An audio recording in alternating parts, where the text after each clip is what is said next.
Hello అందరికీ, నేను మీ Dharmavaram vlogger. దక్షిణ సంగమేశ్వరంగా పిలువబడే భవానీ సంగమేశ్వరం ఆలయంకి ఈరోజు వెళ్తున్నా.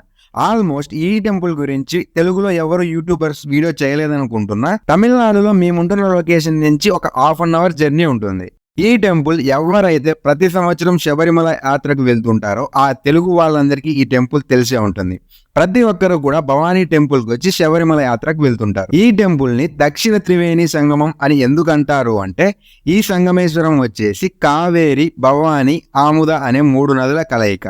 అలాగే మన ఇండియాలో ప్రధానంగా పిలువబడే సంగమేశ్వరం ఏ నదుల కలయికో మీకు తెలుసుంటే కామెంట్ సెక్షన్ లో కామెంట్ చేయండి. ఈ టెంపుల్ చాలా బాగుంటుంది. ఒకే టెంపుల్ లోపలికి వెళ్ళిన తర్వాత నరసింహస్వామి, వినాయకుడు, సుబ్రహ్మణ్య స్వామి, శివుడు, అలాగే పార్వతి అందరూ ఒకే టెంపుల్లో దర్శనమిస్తారు. ఈ టెంపుల్ గురించి చెప్పాలంటే ఒక చిన్న షార్ట్ వీడియో సరిపోదు. మన ఛానల్లో ఫుల్ లెంత్ వీడియో ఉంటుంది, ఒకసారి చెక్ చేయండి.